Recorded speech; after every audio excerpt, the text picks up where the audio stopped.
agradezco al Señor por estar nuevamente en la iglesia. Muchas bendiciones para todos ustedes. Que Dios los bendiga. Hemos pasado un bonito tiempo con mi esposa y con mis hijos en Colombia, con la familia que vive allá. Y estaba extrañando mucho estar en la iglesia, ¿sí? Porque hay una familia de sangre, pero hay una familia espiritual que se extraña y que se ama. Así es que quiero decirle a mi esposa, lamentablemente, Colombia ya no es tu tierra, mi amor, ¿sí? Tú y yo no pertenecemos ni al Perú ni a Colombia, sino a la tierra celestial, amén, a la patria celestial, porque ella es la que ha marcado nuestra vida, amén. Así es que me alegra mucho verlos, que Dios me los bendiga a todos ustedes. Los saludo, les agradezco de todo corazón sus oraciones, su amor, a los ancianos por haber estado a cargo de la iglesia durante todo este tiempo, a los hermanos que han estado sirviendo en los diferentes ministerios y también a los hermanos que han estado predicando la palabra de Dios. Y es mi oración para que el Señor siga levantando más y más hermanos que enseñen y prediquen, y el Señor sabrá también en su tiempo cuándo nos bendecirá con más pastores en la iglesia, amén. Así es que este es mi saludo para todos ustedes, hermanos. Me alegra mucho verles. Me gozo mucho de saludar a la familia Márquez que está aquí, mi hermana Tula con sus hijos, nuestro amor y todo nuestro sentir para con ustedes, hermanos, ¿sí? Les amamos en Cristo Jesús y creo que, no creo, sino que estoy convencido de que nuestro hermano Darío está gozando de todas esas promesas hechas una realidad allá en el cielo, amén. Así es que Dios les bendiga a ustedes y a todos nosotros que todavía estamos aquí en esta tierra, amén.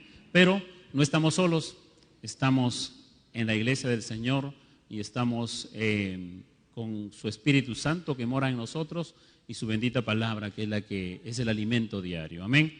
Saludo también a los hermanos que están en casa, que Dios les bendiga, a los que se están conectando, que habrá dicho la familia que está en Colombia, ¿no? Entonces, bueno, hermanos, si están viéndonos desde allá, entonces muchos saludos para todos ustedes.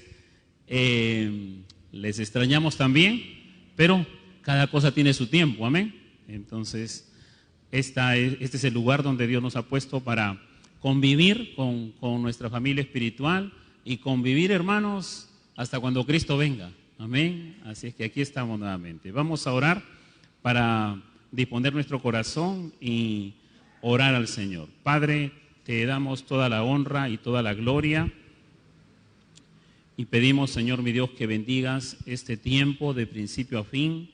Gracias por estar nuevamente aquí con mis hermanos, por estar nuevamente en el lugar donde nos has colocado, donde nos has puesto para amarnos, para, Señor mi Dios, adorarte juntos y para servirte, Señor. Muchas gracias por tu cuidado, gracias por haber cuidado la iglesia, gracias por haber cuidado todas las actividades, gracias por los varones que has usado en este tiempo. Muchas gracias por todo ello, Señor. Te pedimos que bendigas este tiempo de exposición de su palabra, de principio a fin, en el nombre del Padre, del Hijo y del Espíritu Santo. Amén y amén. Bien, hermanos, vamos por favor al Nuevo Testamento. Vamos a abrir nuestras Biblias en el libro de Primera de Corintios. Ya les digo el capítulo 6, versículo 17 al 20.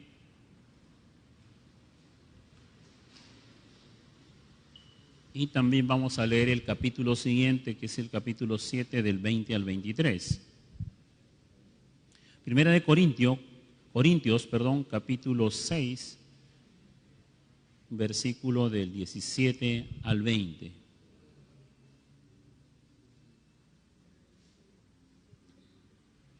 Dice así la palabra del Señor: pero el que se une al Señor, un espíritu es con él. Huid de la fornicación. Cualquier otro pecado que el hombre cometa está fuera del cuerpo, mas el que fornica contra su propio cuerpo peca. Versículo 19: ¿O ignoráis que vuestro cuerpo es templo del Espíritu Santo, el cual está en vosotros, el cual tenéis de Dios y no sois vuestro? Porque habéis sido comprados por precio. Glorificad pues a Dios en vuestro cuerpo y en vuestro espíritu, los cuales son de Dios.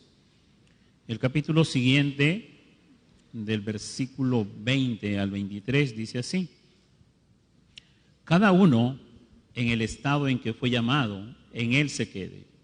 Fuiste llamado siendo esclavo, no te dé cuidado, pero también si puedes hacerte libre, procúralo más. Porque el que en el Señor fue llamado siendo esclavo, liberto es del Señor. Asimismo, el que fue llamado siendo libre, esclavo es de Cristo. Por precio fuisteis comprados, no os hagáis esclavos de los hombres. El tema en esta mañana es la iglesia, propiedad de Cristo, ¿sí? Es el tema en esta mañana.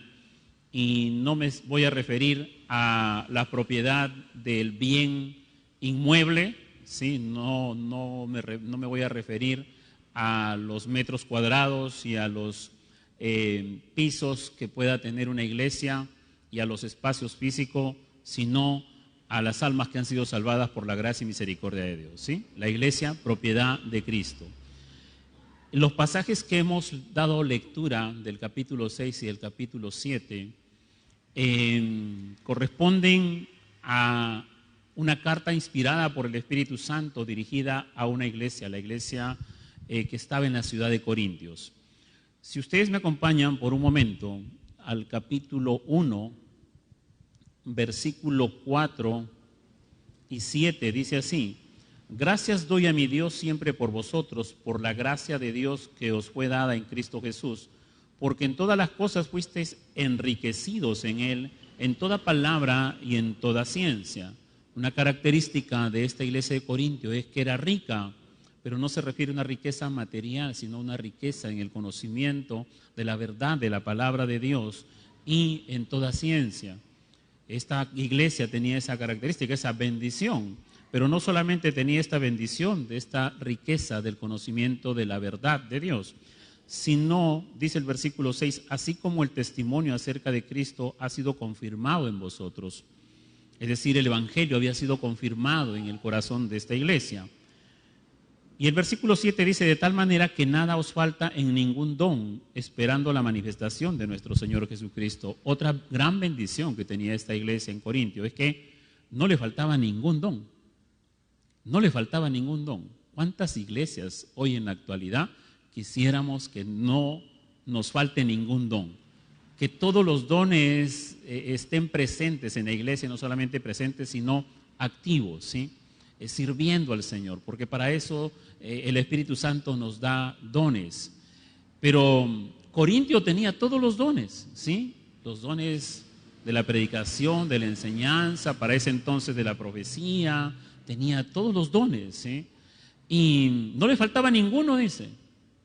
Pero debemos aclarar algo, mis amados hermanos, que el hecho de poseer un don o varios dones no necesariamente habla de una correcta vida espiritual, ¿sí? Los dones no necesariamente hablan de la santidad de una persona. Puede una persona tener el don de enseñar, pero y lo pone en ejercicio y puede ser un buen maestro, pero el don no lo santifica, ¿sí? Eso es algo entonces que hay que aclarar. Y eso fue justamente lo que pasó en la iglesia de Corintios, que a pesar que tenían mucho conocimiento, ¿sí?, y tenían todos los dones, pero esta iglesia cayó en diferentes pecados, llegando al extremo de congregarse para celebrar la cena del Señor, pero lo estaban haciendo indignamente y menospreciando la iglesia de Dios. Eso es lo que dice, si usted me acompaña ahí al capítulo 11, versículo 22, dice pues: ¿qué? ¿No tenéis casa en que comáis y bebáis? ¿O menospreciáis la iglesia de Dios y avergonzáis a los que no tienen nada?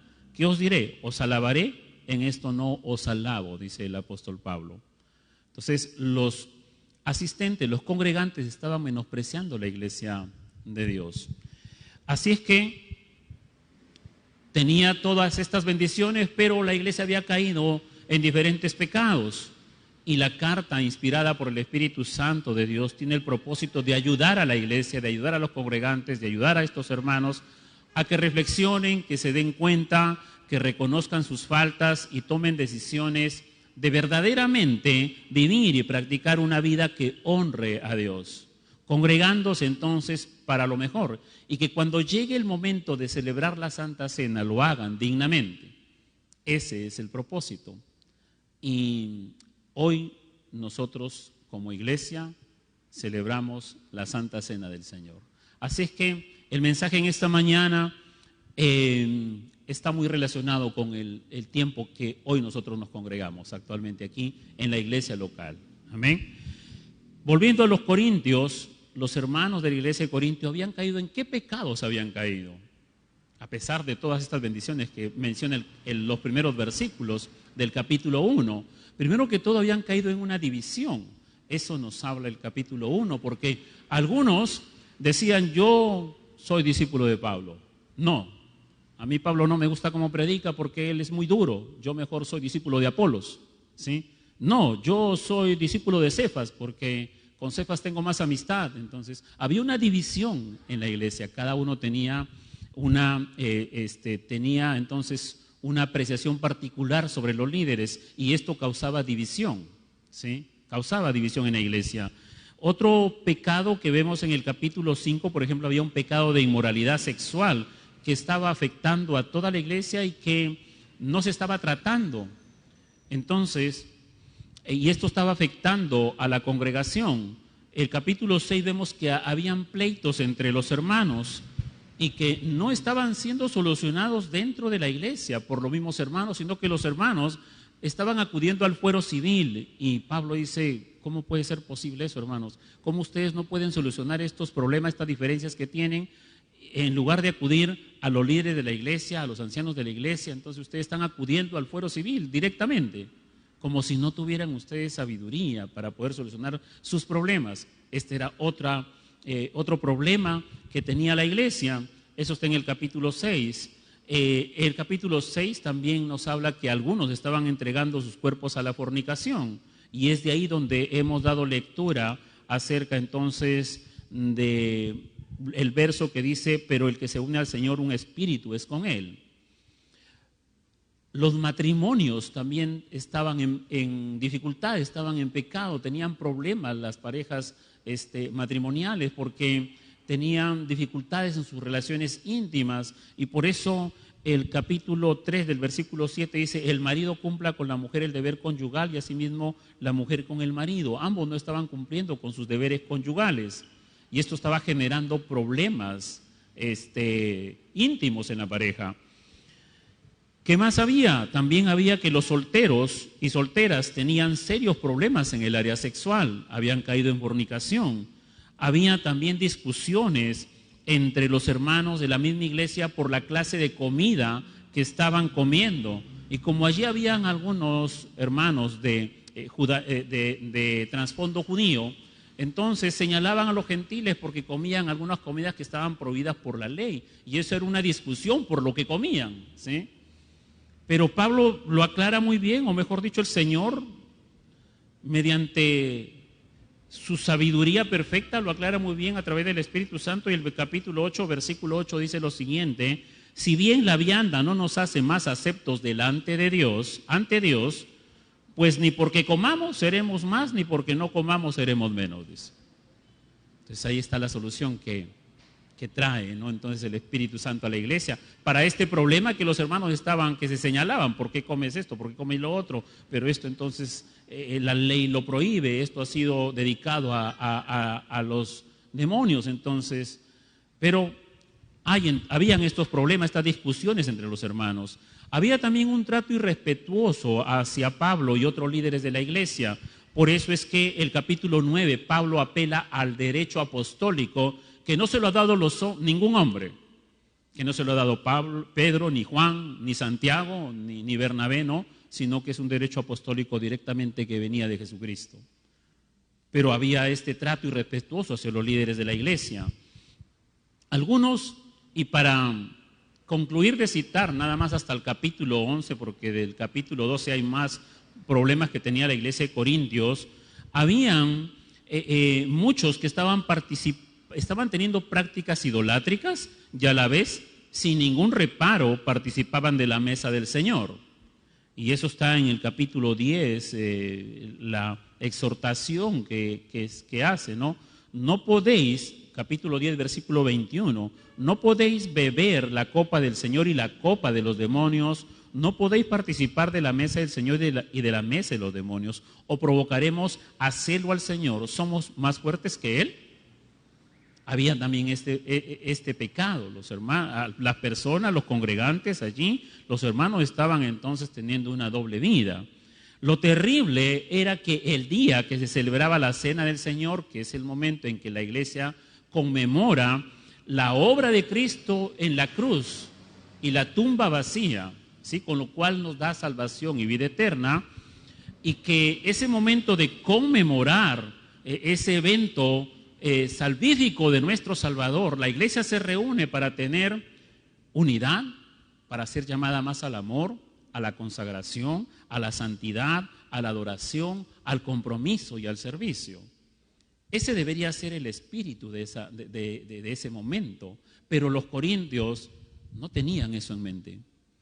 Como el contexto judío, cuando nuestro Señor Jesucristo instituyó la Santa Cena, ¿qué evento había en ese momento? Era una comida, una cena, ¿sí? Una cena, entonces, y que tenía el trasfondo pascual, pero que cuando nuestro Señor Jesucristo instituye la Santa Cena, en esa comida, al inicio se partía el pan y al final se bebía el vino, ¿sí? Entonces, la iglesia nació así. Para celebrar la Santa Cena tenían un ágape, tenían una reunión familiar y todos traían algo de comer como una manifestación de una familia, de una unidad. Se servían de la comida y al inicio bendecían y partían el pan y al final bendecían y tomaban del vino para entonces practicar la Santa Cena. Pero se hacía dentro de una comida. Después la iglesia ha separado esos actos, ¿sí?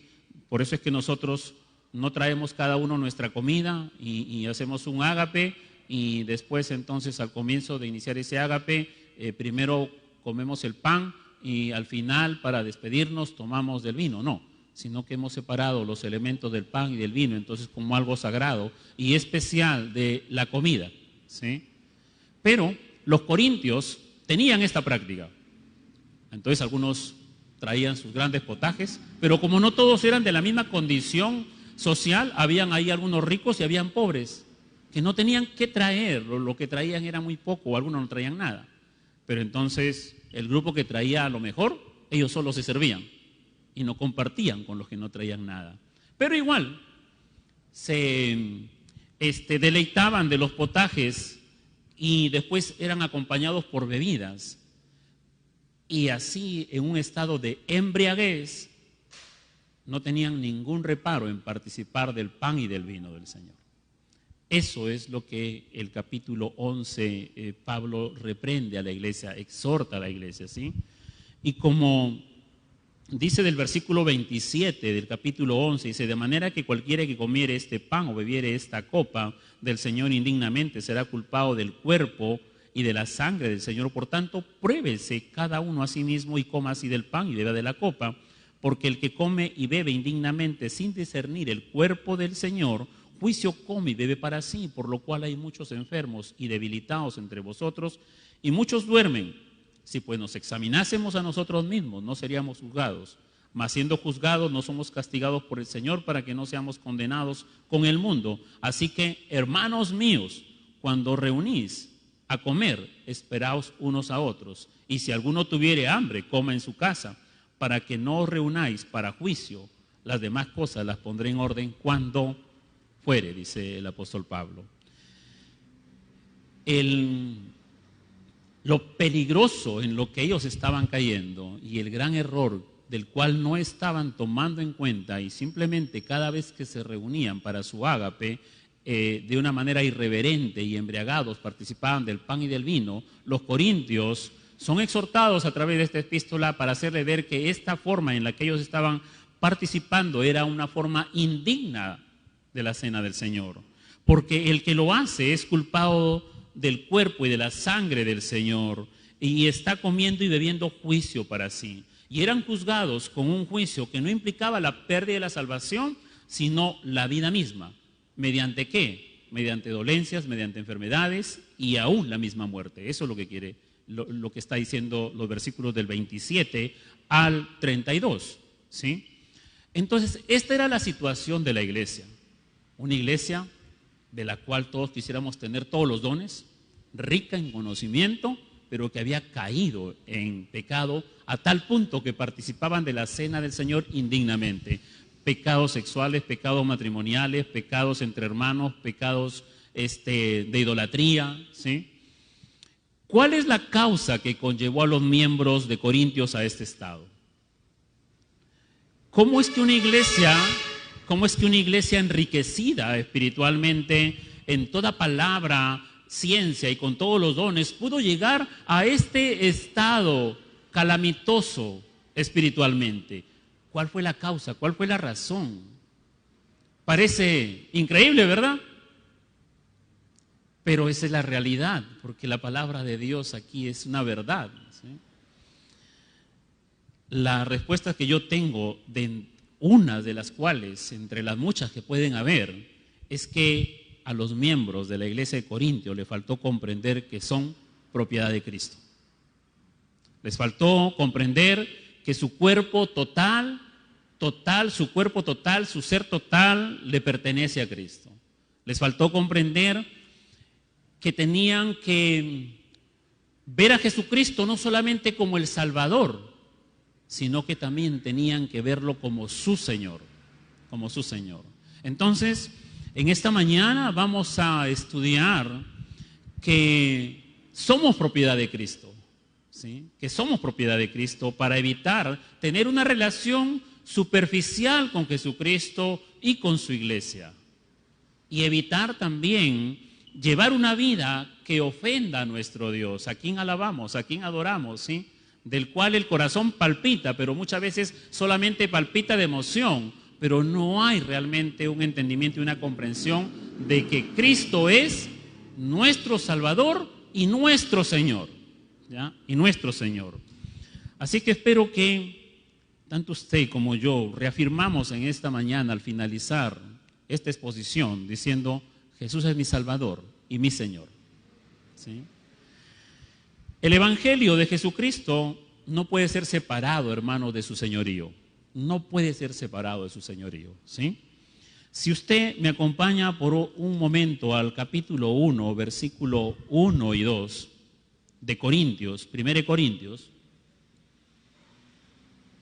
Pablo, llamado a ser apóstol de Jesucristo por la voluntad de Dios, y el hermano Sóstenes a la iglesia de Dios que está en Corinto, a los santificados en Cristo Jesús, llamados a ser santos, con todos los que en cualquier lugar invoquen el nombre de nuestro Señor Jesucristo, Señor de ellos y nuestro, dice, ¿sí? Me gusta mucho lo que dice aquí: con todos los que en cualquier lugar invoquen el nombre de nuestro Señor Jesucristo. Los hermanos de Corinto invocaron en su momento el nombre de Jesús. Y hoy nosotros, al alabarlo y adorarlo, también hemos invocado el mismo nombre, ¿sí? Y otros hermanos en diferentes partes del mundo, el día de hoy se congregan también para invocar el nombre del Señor en un culto de adoración. También lo pueden hacer en otros días que la iglesia se reúna. Pero hay un término aquí que dice Señor Jesucristo, Señor de ellos y nuestro también, ¿sí? Y ese término Señor no es un término tan familiar como nosotros a veces lo usamos. Que puedo decir entonces yo aquí, señor Enrique, señor Johnny, señor Jerónimo, ¿sí? Señor Emilio, ¿sí? Y a veces lo puedo tratar de señor, a veces lo puedo tratar de tú a tú, o tutearlo como se dice, ¿verdad? O a veces a ese señor le puedo faltar el respeto. No es un término de señor aquí en la comprensión de nuestro español. Y ese es el error que a veces cometemos, que creemos poder llamar a Jesús Señor como cualquier otro señor en la tierra. El término griego es kairos, Quirios, ¿sí? Quirios. Y Quirios es un título sumamente importante en las Escrituras que se le da a nuestro Salvador, ¿sí? Quirios es un título muy importante que se le da a nuestro Salvador Jesucristo. El título de Señor, que califica a Jesús como aquel a quien Dios, el Padre, le ha dado toda la soberanía universal, toda potestad me ha sido dada en los cielos y en la tierra. Entonces no es un Señor como nosotros, sino que Él es Señor de señores, ¿sí? Él es Señor de señores, ¿sí? A Él se le ha dado, el Padre le ha dado esa potestad, esa soberanía. Por lo tanto, no es cualquier Señor, ¿ya? No es cualquier Señor.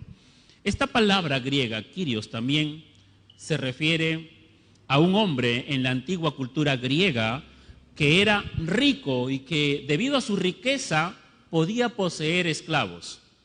Así es que al propietario, al dueño o señor de los esclavos se le decía Kyrios, porque era rico y debido a su riqueza él en su casa, en su hacienda, tenía esclavos. Así es que este término Kyrios no puede ser desligado del otro término doulos, que significa esclavo. En nuestras Biblias está traducido como siervos, pero realmente el término es esclavo, ¿ok?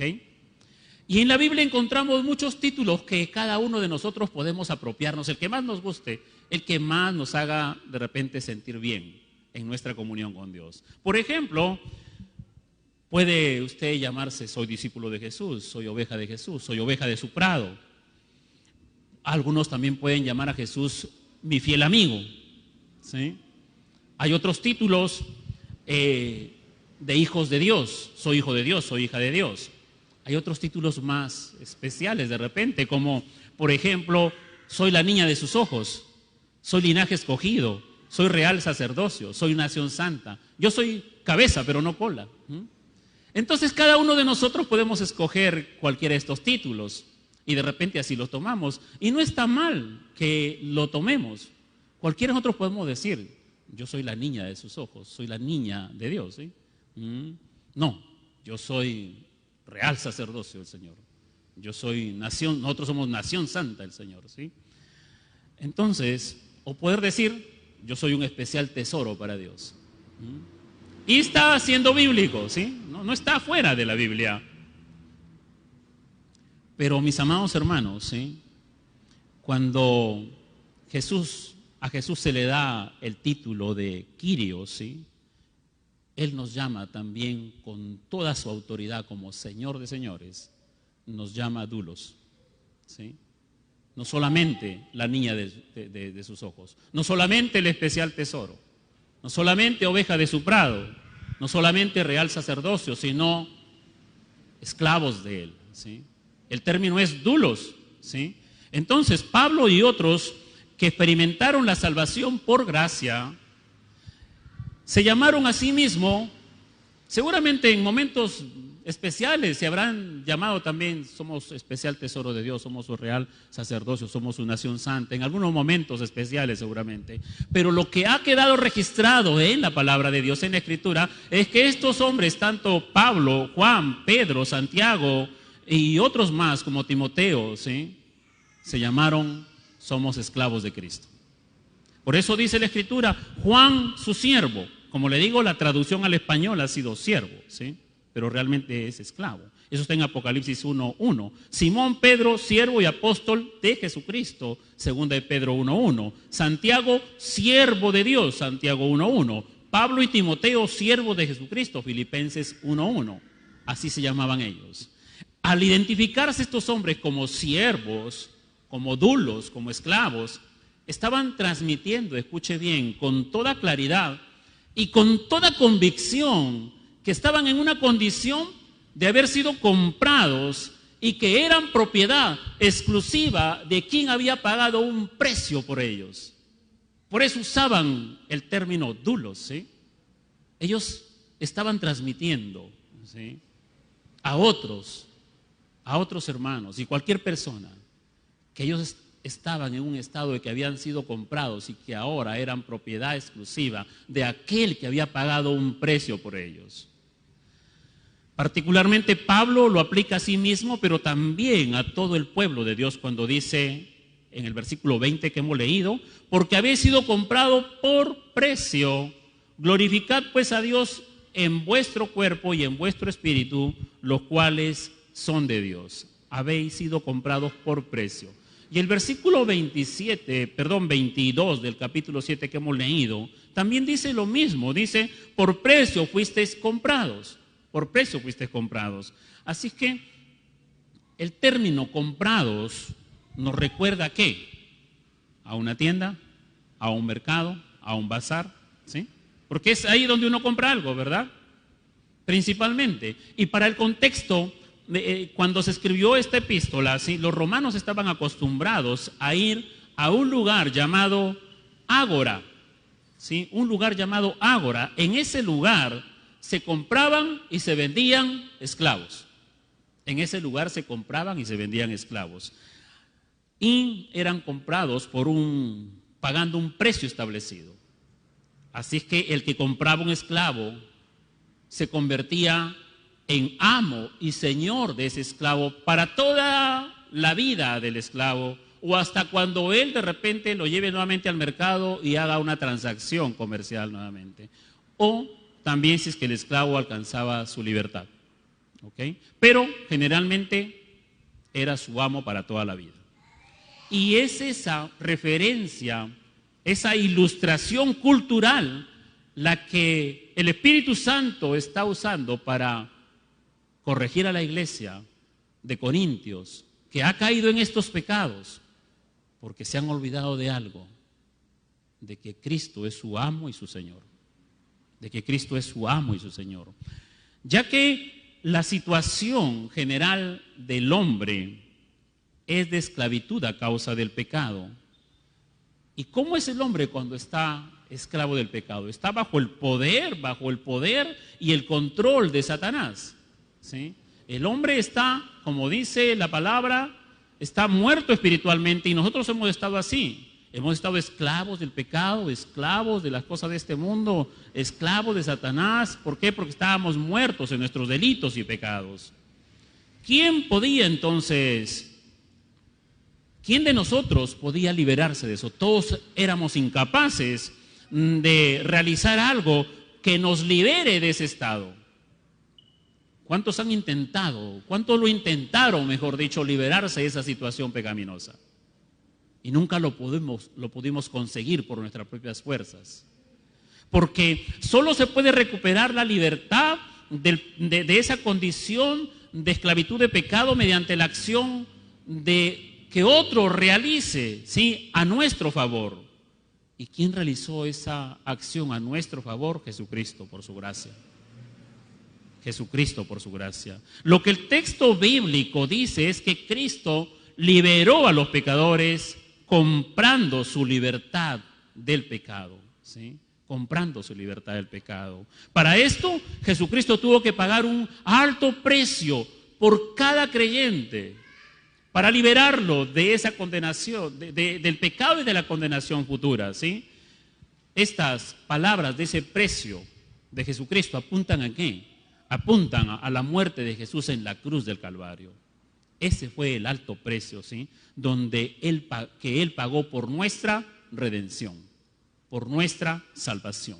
Cristo pagó por nuestra libertad de pecado. ¿Para qué? Para que como hijos redimidos por nuestro Padre Celestial participemos de todas sus bendiciones. Y nos gusta participar de todas sus bendiciones. No queremos que nos falte ninguna de sus bendiciones. Pero tenemos que tener presente quiénes somos en Cristo Jesús, ¿sí? Y es necesario tener esto presente y recordarlo.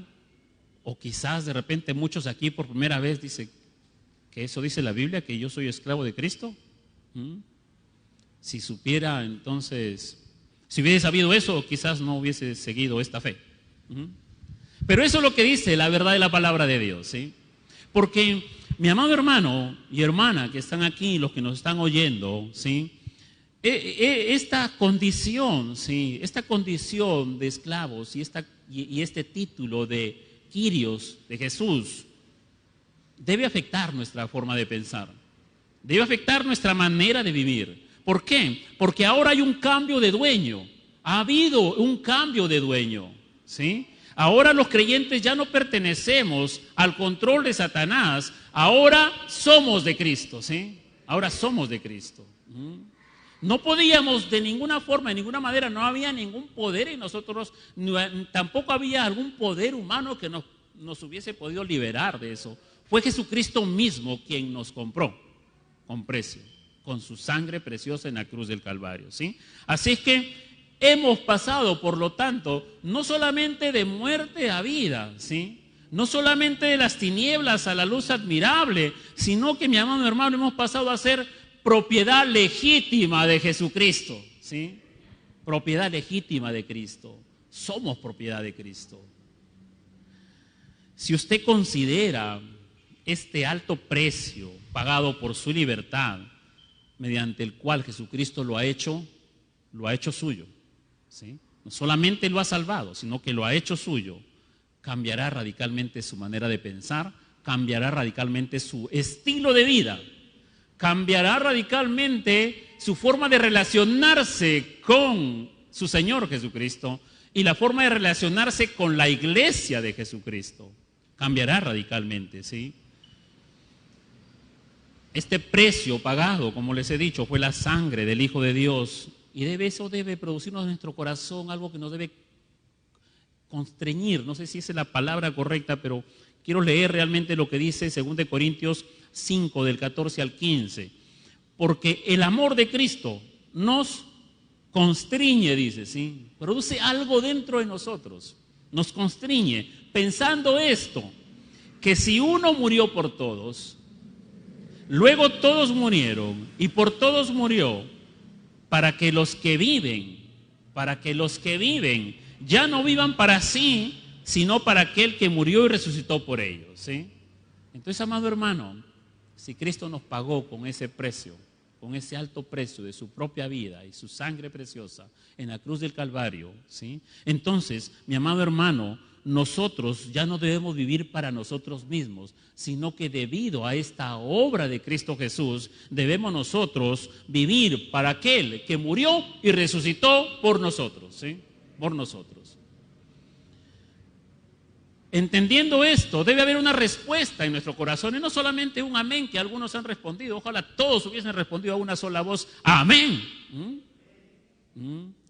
No solamente haber una respuesta de una palabra, sino que ese amor divino sí debe ser correspondido,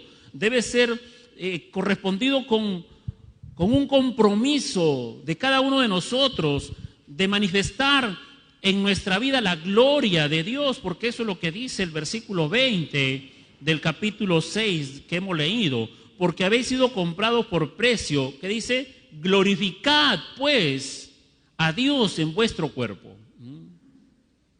Entonces, la respuesta de entender esto es que debemos manifestar una vida que glorifique a Dios en nuestro cuerpo. En nuestro cuerpo. Y como aquí los problemas que está tratando principalmente tienen que ver con el área sexual, en el matrimonio, en los solteros, en las solteras, en las diferentes personas que estaban pecando de esta manera. Pero no solamente se refiere a eso, sino nuestro cuerpo es nuestra mente, es nuestro corazón, son nuestros ojos, son nuestras manos, es lo que pensamos, es lo que decimos, es todo nuestro ser. Entonces, ya que hemos sido comprados por precio, debemos glorificar a Dios en toda nuestra forma de ser y toda nuestra manera de vivir, donde quiera que estemos. Y lo segundo es justamente esto que está relacionado con lo último que he dicho, vivir conforme a su nueva posición en Cristo, ¿sí? Vivir conforme a su nueva posición en Cristo. ¿Cuál es nuestra nueva posición en Cristo? El versículo 7, el capítulo 7, lo dice entonces, hemos leído ahí, que somos esclavos de Cristo, dice el versículo 22, por precio fuiste comprado, no os hagáis esclavos de los hombres nuevamente, ¿sí?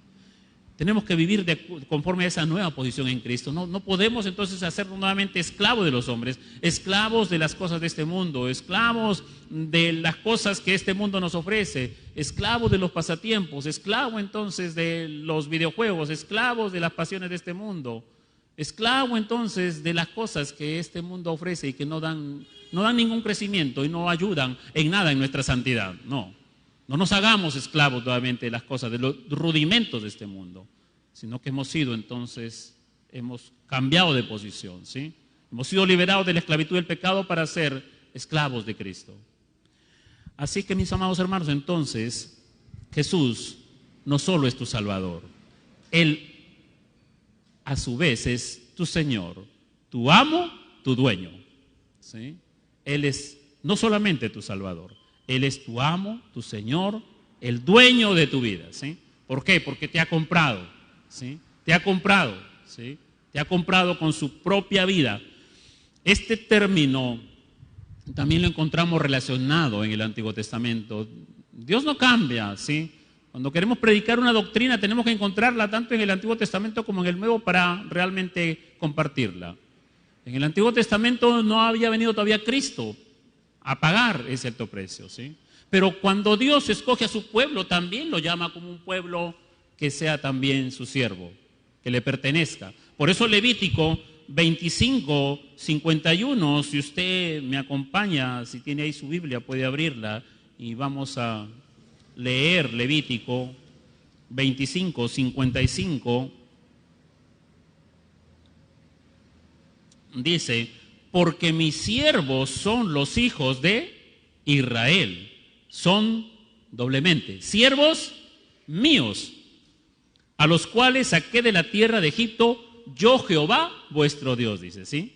Obviamente aquí la palabra griega no es doulos, aquí esto está, del original está en hebreo, y aquí la palabra hebrea es abadim, ¿sí? Un título para alguien que tiene una relación de pertenencia exclusiva con alguien superior. Y doblemente dice el Señor: mis siervos son los hijos de Israel, son siervos míos, dice, ¿sí? Son siervos míos. Hay un sentido de pertenencia, ¿sí? Del pueblo. Yo, Jehová vuestro Dios, que lo saqué ¿de dónde? De la tierra de Egipto. Y a nosotros el Señor también nos ha sacado de la esclavitud, del pecado, ¿sí? De ahí Él los ha liberado, ¿sí? De ahí nos ha sacado. Por eso Él es nuestro Dios. Nosotros somos entonces sus siervos, sus esclavos, ¿ok?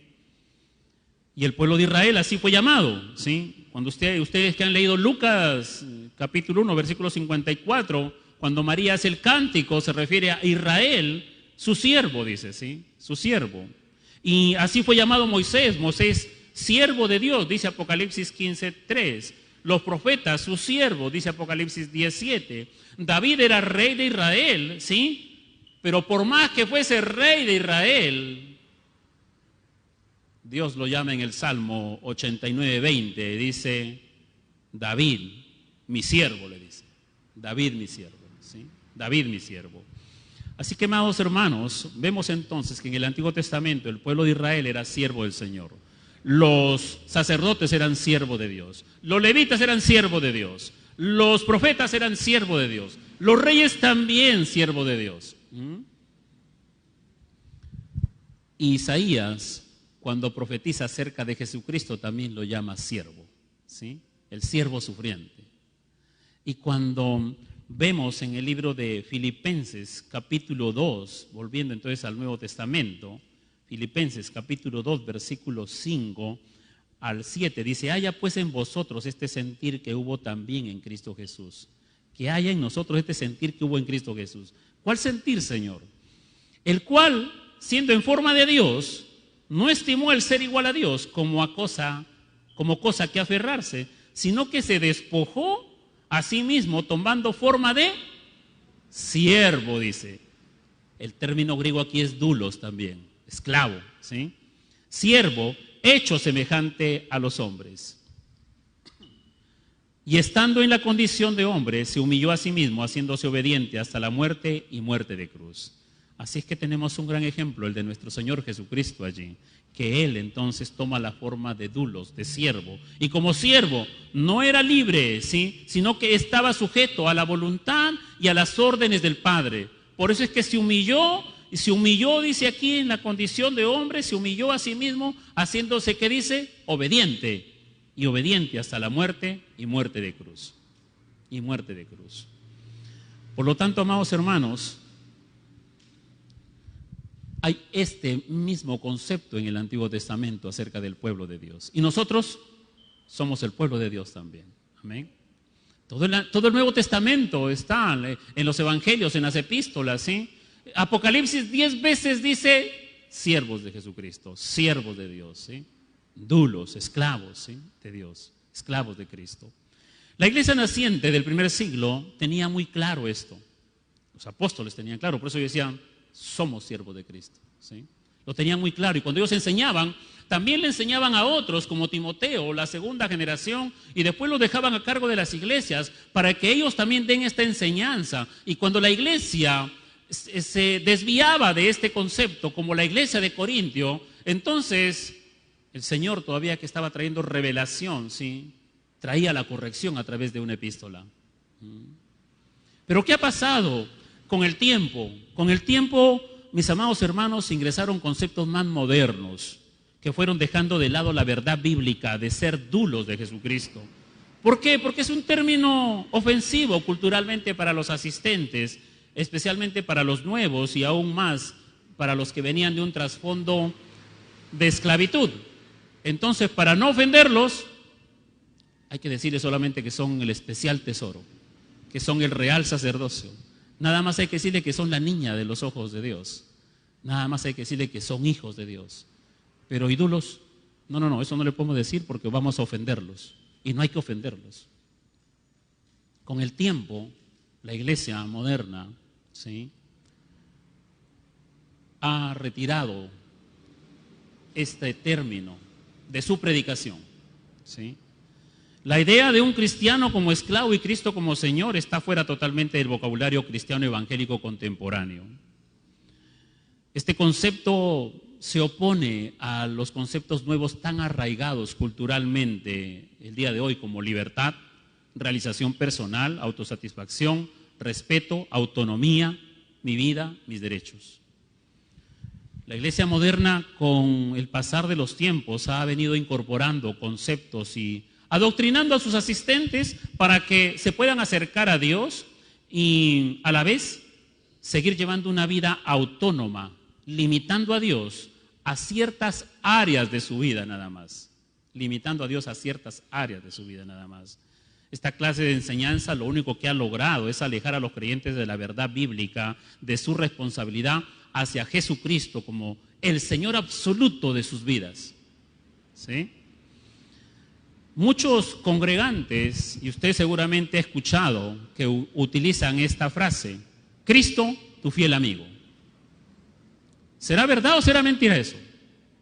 ¿Es verdad? Quizás no encontramos esa frase así, Cristo, tu fiel amigo, pero sí encontramos que Jesucristo nos llama amigos, ¿verdad? ¿Y cómo me voy a llamar entonces? ¿Amigo o esclavo? Yo tengo esa pregunta para todos ustedes. ¿Qué nos gustaría llamarnos?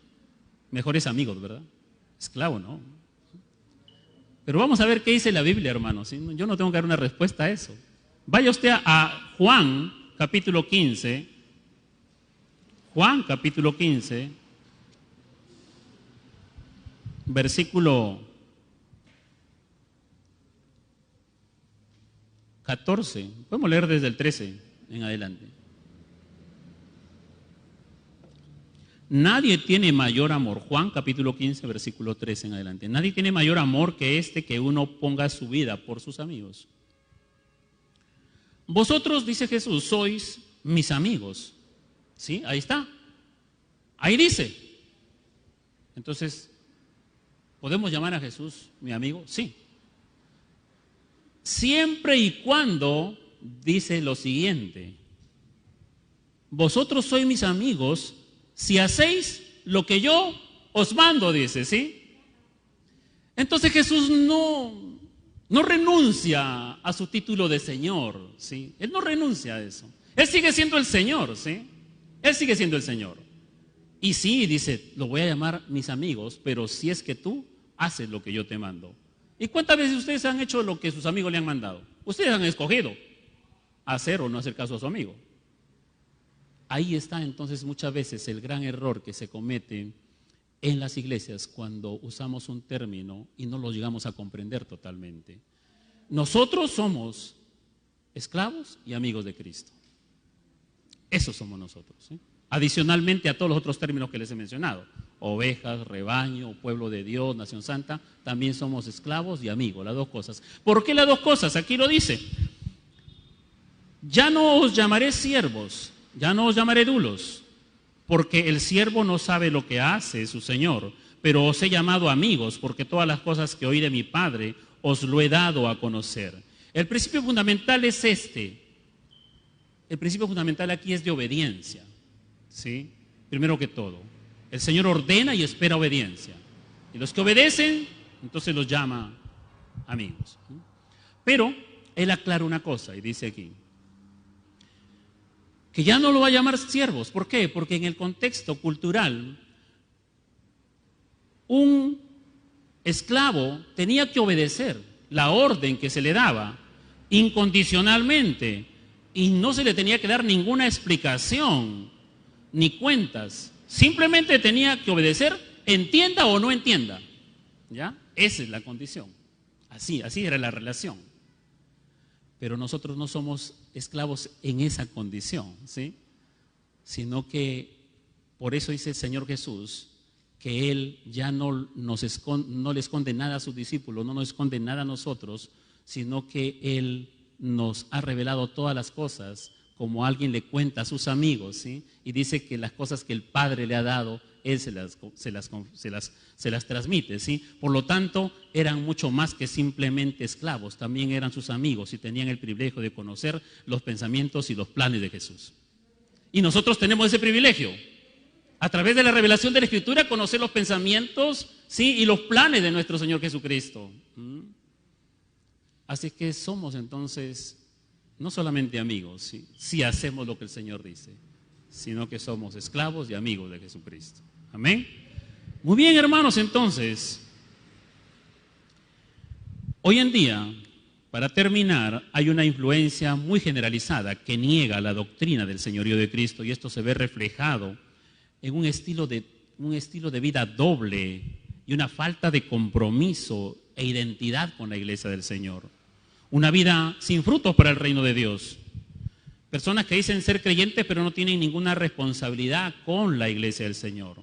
Hay un lenguaje inclusivo, como les he dicho, que se ha infiltrado en las iglesias donde desde hace muchos años atrás, razón por la cual los cultos, la predicación, la alabanza, las actividades que la iglesia desarrolla se construyen lejos, muy lejos de Cristo como el dueño y Señor absoluto de la vida de los miembros de la congregación.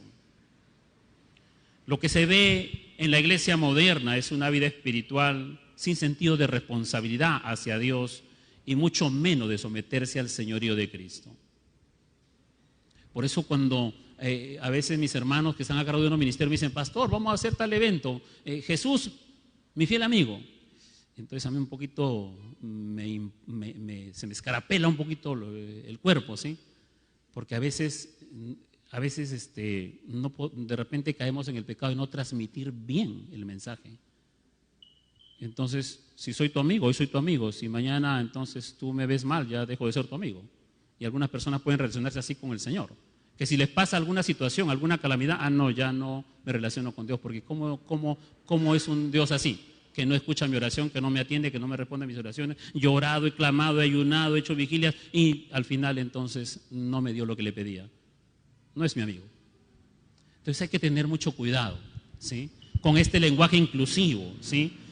Así es que, ¿cuál es la frase que debe primar el día de hoy? ¿He sido comprado por Cristo y soy su siervo, su esclavo? ¿Soy un creyente que asisto a la congregación y nada más? Y ahí está la falta de identidad de los creyentes con el Señor y con su iglesia. ¿Por qué? Porque nadie me tiene que obligar, nadie tiene derecho a obligarme. Entonces la relación de los creyentes con la iglesia de Cristo es, cuando tengo voluntad, asisto, participo, me involucro, colaboro, doy, sirvo, ofrendo. Cuando tengo tiempo y voluntad, leo la Biblia, estudio, oro, congrego, vengo los martes, estudio, en los días que hay estudio bíblico. Y cuando no tengo voluntad y cuando no tengo ganas, simplemente no lo hago. ¿Y quién me va a obligar? Me tienen que entender. Pues no estoy motivado, no tengo ganas. Ese es el lenguaje de algunos asistentes, ¿sí? Cuidado, hermano, no se engañen. Jesús no entregó su vida en la cruz del Calvario para buscar y llamar acompañantes, admiradores o voluntarios. No. Él lo llama a usted a entregarse completamente y sin reservas a su señorío, ¿sí? A su señorío. La iglesia es propiedad de Cristo, Cristo es la cabeza de la iglesia y sus miembros son propiedad de Cristo también, ¿sí? Los miembros del cuerpo de Cristo no es un grupo de voluntarios, no se equivoquen, no somos un grupo de voluntarios, aquí no tenemos entonces esa motivación de un grupo de voluntariado, ¿sí? No, la iglesia no es un grupo de voluntarios. La iglesia somos personas pecadoras que no teníamos cómo libertarnos del pecado, ¿sí? Y que no había nadie quien podía liberarnos de la esclavitud del pecado, pero descendió del cielo el Hijo de Dios y Él nos liberó, Él nos compró y nos compró con un alto precio, con su sangre preciosa. Entonces Él es el Kyrios, Él es el Señor de señores. ¿Y yo qué soy? Soy su esclavo, ¿sí? Entonces yo en la iglesia no soy un voluntario, no, en la iglesia del Señor soy un redimido, un justificado, un lavado, un limpiado, ¿sí? Por la sangre de Cristo, para someterme a la voluntad de mi Salvador y mi Señor. Ese es el concepto que debe haber en nuestro corazón, en nuestra mente, ¿sí? La iglesia está conformada por miembros comprados por precio, por el precio de Jesús, ¿sí? Así que, mis amados hermanos, entonces, no tenemos ningún derecho nosotros los predicadores, nosotros los pastores y todo aquel que lee la Biblia, no tenemos ningún derecho de ocultar este término y solamente usar algunos nada más. No tenemos ningún derecho. Porque sabe que, mi amado hermano, ¿sí? Dice Santiago 2:19 que también los demonios creen y tiemblan, dice. No es un tema de creer, porque dice Santiago que los demonios también creen y tiemblan. Es un tema de creer y dejar que Cristo sea el Señor de nuestras vidas, ¿sí? Los demonios no pueden decir Jesucristo nos compró por precio. Los ángeles no pueden decir Jesucristo nos compró por precio. Solamente nosotros los pecadores podemos decir Jesucristo me compró por su propia sangre en la cruz del Calvario. Solamente nosotros los pecadores podemos decir eso, que Él pagó un alto precio por nosotros. Entonces no puedo llevar una vida lejos de la iglesia, separado de la iglesia, solamente un asistente, solamente un voluntario y decir amo a Dios, amo a Cristo que entregó su vida por mí, porque es un lenguaje evangélico inclusive contemporáneo que está alejando a los creyentes de la verdadera identidad con Jesucristo y con su iglesia, ¿sí? Un escritor cristiano, Murray Harris, dice lo siguiente: existe una diferencia importante. Un siervo le presta servicio a alguien, pero un esclavo le pertenece a alguien, ¿sí? Le leo nuevamente. Existe una diferencia importante. Un siervo le presta servicio a alguien, pero un esclavo le pertenece a alguien. ¿A quién le pertenece usted? Amén, gloria a Dios. Entonces, ¿por qué cayó la iglesia de Corintios? Para terminar, porque no tuvieron una clara identidad quiénes eran ellos después de su conversión. Porque les faltó comprender que el hecho de ser liberados del pecado no significaba vivir una vida autónoma, sin ninguna responsabilidad para con Dios, haciendo lo que bien deseaban sus cuerpos, sus mentes, sus ojos y todo su ser. Les faltó tener esta claridad, ¿sí? Podían corregirse y evitar seguir practicando el pecado si llegaban a comprender que al recibir a Cristo como su Salvador, su vida en ese momento quedó unida a Él, ¿sí? Y Jesucristo se hace Señor de sus vidas y ellos pasan a ser sus siervos, sus esclavos espirituales. Tenían que comprender eso para apartarse del pecado, ¿sí? Dejar de pecar y consagrarse al Señor. ¿Por qué? Porque estaban nuevamente volviendo a ser esclavos de los hombres y el Espíritu Santo los llama a seguir siendo esclavos de Cristo. ¿Cómo se relaciona usted con la iglesia del Señor? ¿Cómo se relaciona usted con Jesús el Salvador? Para muchos aquí, Jesús solamente es nuestro Salvador, o a partir de hoy vamos a decir, no, Jesús también es mi Señor.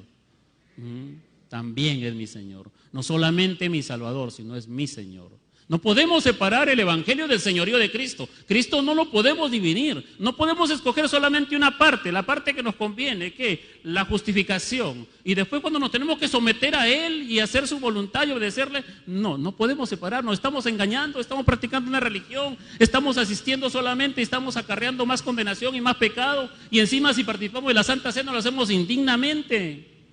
Y si no participamos también acarreamos pecado. ¿Hasta cuándo? Él es nuestro Señor, el Señor de nuestras vidas. ¿Le ha rendido usted su vida completamente a Cristo? ¿Quiere hacerlo hoy de repente usted? Comprendiendo entonces que este término del señorío de Cristo, ¿sí? ¿Es Cristo el Señor de su mente, de su cuerpo, de su corazón, de sus actos, de sus pensamientos? Mi amado hermano, eso es lo que espera el Señor de cada uno de nosotros a través de esta exposición de su bendita palabra. Entonces vamos a orar pidiéndole al Señor que nos ayude y que reconozcamos realmente, seamos sinceros delante de Dios. Amén. Voy a invitarle entonces que el que desea ponerse de pie lo haga, y si usted está en casa y está escuchando esta prédica también, yo desde aquí le animo y le exhorto amorosamente en el Señor que también se pregunte si realmente Cristo es el Señor de su vida. Y si Cristo es el Señor de su vida, entonces tiene que reflejarlo, ¿dónde? ¿En el mundo? En la iglesia del Señor. Y a través de la iglesia del Señor reflejar al mundo realmente que Cristo es su Señor. Vamos a orar entonces, ¿sí? Vamos a ponernos de pie y vamos a orar al Señor. Yo creo que tenemos mucho que decirle a Dios en esta mañana. Sinceramente, de todo corazón, si hemos estado atentos a la palabra de Dios, hay que ser sinceros en nuestra oración. Padre, te damos gracias, Señor, por tu verdad, por tu palabra. Gracias, Señor, mi Dios, porque muestras tu amor, tu misericordia a través de esta carta a la iglesia de Corintios, que a pesar de menospreciar, Señor, tu obra y a pesar de estar participando indignamente y de tener todos estos pecados, no los abandonaste, no los dejaste, sino que los instruiste, los exhortaste para que ellos pudieran corregirse y volver a tener claro que habían sido comprados con el precio de la sangre de tu Hijo Jesucristo. Igualmente hoy nosotros, Señor mi Dios, podemos estar desviándonos, podemos estar llevando una vida cómoda, una vida doble, podemos estar engañándonos a nosotros mismos, creyendo que estamos bien, pero cuando tu palabra, que es una espada de doble filo, atraviesa nuestra mente y nuestro corazón, no tenemos, Señor mi Dios, ninguna justificación para reconocer nuestra falta, nuestro pecado. Señor, ¿cuántas veces te hemos ofendido con nuestro cuerpo, con nuestros ojos, con nuestra mente, con nuestros pensamientos, con nuestros actos, con nuestros deseos, con nuestras palabras? Separándote, Señor mi Dios, creyendo que podemos hacer eso. Pero hoy hemos entendido que todo nuestro ser te pertenece a ti, que tú eres amo y Señor de nuestra mente, de nuestro corazón y de todo nuestro ser. Enséñanos, Señor mi Dios, a vernos siempre como tus siervos, tus esclavos. Y qué hermoso, Señor mi Dios, tenerte como amo a ti, que eres un Padre perfecto. Tenerte como amo a ti, Señor mi Dios, que nunca vas a actuar injustamente contra nosotros.